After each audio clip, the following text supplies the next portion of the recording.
Welcome back to my series, The Bible Doesn't Make Any Sense. Today's episode, Deuteronomy 21:18-21, Proverbs 23:13-14, Matthew 15:3-4, and a bunch of other verses. There's a lot of emphasis in the Bible calling for the death of disobedient children. And when I say a lot of emphasis, I mean a lot of emphasis. Now, I'm not gonna lie, my mother taught me about the whole, a disobedient child doesn't live long thing. She told me a story of this kid that she knew that was disobedient to his parents or whatever, and then he got shot and killed when he was 20, and my mom was like, it was because he was a disobedient child, and so he died early, so y'all need to be obedient so you can live long. What I did not realize is there are Bible verses that not only say a disobedient child will not live long, but call for either the parents to bring them to the people so the people can kill them, or that God is going to kill them himself. So let's just dive on in, shall we? We'll start with Deuteronomy 21. If someone has a stubborn and rebellious son who does not obey his father and mother and will not listen to them when they discipline him, his father and mother shall take hold of him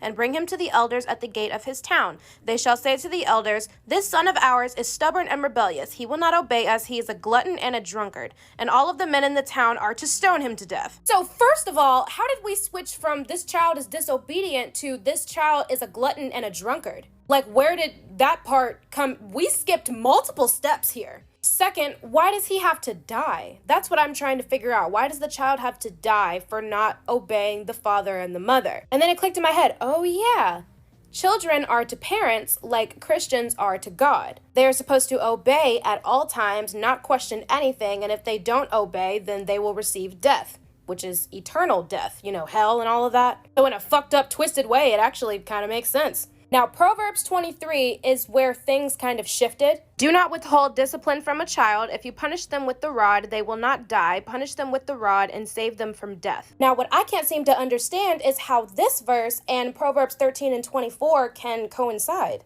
Because Proverbs 13:24 says, whoever spares the rod hates their children, but the one who loves their children is careful to discipline them. Everyone knows the whole if you spare the rod, you'll spoil the child thing. That's basically what that verse is saying. But we figured out a long time ago that sparing the rod does not mean beating your children. The rod was not a tool of discipline. It was a tool of guidance. The rod they're referring to is a rod that shepherds would use to guide their sheep. They didn't beat the fuck out of their sheep with the rod. They used it to guide them. Sparing the rod in that sense means that a parent must guide his or her child and teach the child right from wrong. So why is Proverbs 13 saying to guide them with the rod and Proverbs 23 is saying to beat them with the rod? How do you have contradictions within 10 chapters of each other in the same book? Someone's gonna be like, well, that's in the Old Testament. Jesus never said that. Incorrect, bitch.